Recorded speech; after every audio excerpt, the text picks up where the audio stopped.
नमस्कार दोस्तों, आपका स्वागत है हमारे प्यारे से YouTube channel Ranjit foundation batch में।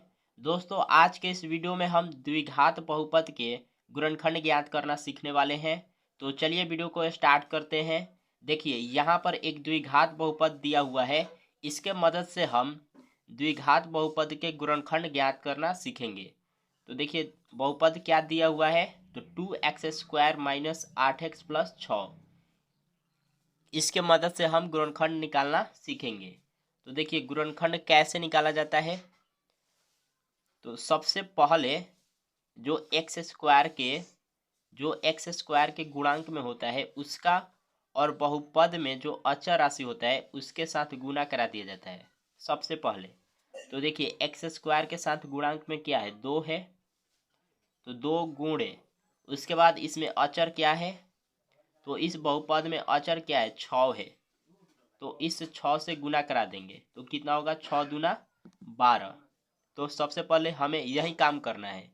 इसके बाद ये करना है कि इसका 2 भाग करना है इस प्रकार से कि उसे जोड़े या घटाए तो जो x के साथ जुड़ा हुआ है वो मिल जाए। ठीक, तो अब 2 भाग कैसे करेंगे, तो हम क्या करेंगे, 12 का अभाज्य गुणनखंड करेंगे।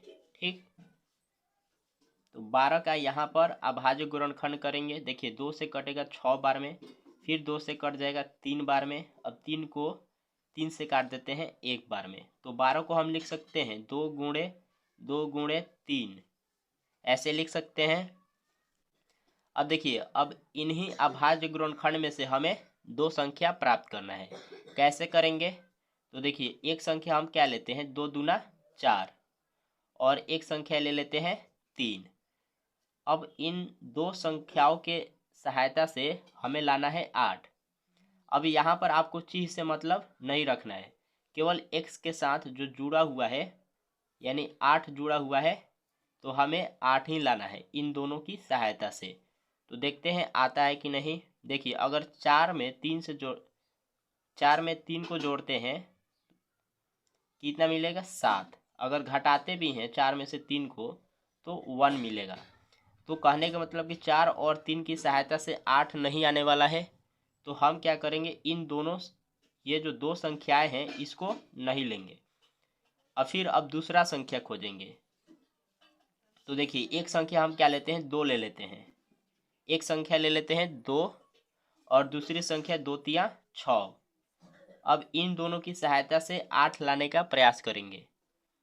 ठीक, तो देखिए, अगर हम 2 + 6 कर देते हैं तो 8 मिल जाएगा। ठीक, यानी इन दोनों की सहायता से हमें 8 मिल रहा है। तो हम क्या करेंगे, इस 8 के जगह पर 2 + 6 लिख सकते हैं क्योंकि ये दोनों बराबर है। तो हम क्या करेंगे, 8 के जगह पर 2 + 6 लिखेंगे। तो यहाँ पे लिखेंगे 2x² माइनस है तो माइनस लिखेंगे। उसके बाद 8 की जगह पर 2 + 6, तो इंटू में करके 2 + 6, फिर इंटू में x है तो इंटू में x लिखेंगे प्लस 6। अब ये 2x² देखिए, माइनस प्लस माइनस होता है, फिर 2 में x से गुना करेंगे 2x, माइनस प्लस माइनस 6 में x से गुना करेंगे 6x, और ये प्लस 6 है तो लिखेंगे ये। अब देखिए, इसमें 4 पद मिल गया। जब 4 पद मिल गया तो 2 पेयर बनेगा, एक पेयर इसका और एक पेयर इसका। तो प्रत्येक पेयर में से जो कॉमन है उसको बाहर लेंगे। तो देखिए, इसमें कॉमन क्या है, इसमें 2 भी है और इसमें भी 2 है, इसमें भी x है और इसमें भी x है, यानी 2x क्या है, कॉमन है। देखिए, कॉमन लेने का मतलब होता है भाग देना। कॉमन लेने का मतलब क्या होता है, भाग देना। तो देखिए, 2x² में से 2x कॉमन लिए हैं, यानी 2x² में से 2x भाग देंगे। तो देखिए, 2 से 2 कट कट गया और x से 1 पावर कट जाएगा तो क्या बचेगा, केवल x बचेगा। तो यहाँ पे बचेगा x। उसके बाद देखिए, -2x में से 2x कॉमन लिए हैं, यानी -2x में 2x से भाग देंगे तो 2x से 2x कट जाएगा, क्या बचेगा, -1। यहाँ पे लिखेंगे -1। इसके बाद देखिए, यहाँ पर जो चीज होता है उसी चीज को लिया जाता है।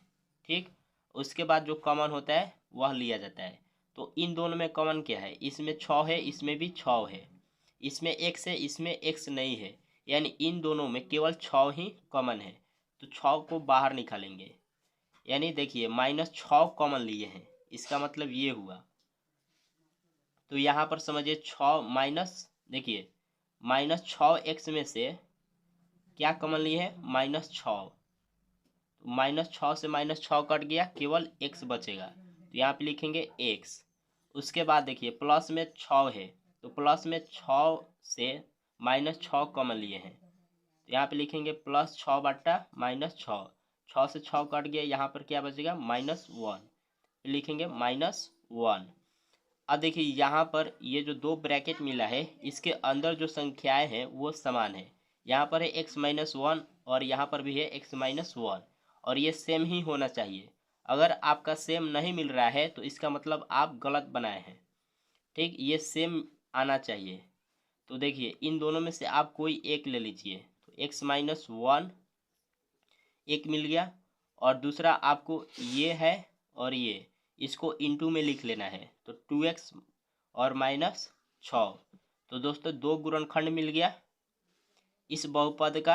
तो इस तरह से दोस्तों द्विघात बहुपद का गुणनखंड क्या किया जाता है। तो आई होप कि आप लोग को ये समझ में आ गया होगा। दोस्तों यदि आप लोग को वीडियो पसंद आया है तो वीडियो को लाइक करिए और शेयर भी ज़रूर करिए, तथा यदि आप मेरे चैनल पर नए हैं तो चैनल को सब्सक्राइब कर लीजिए, ताकि इस तरह का वीडियो आप तक समय पर पहुंच सके।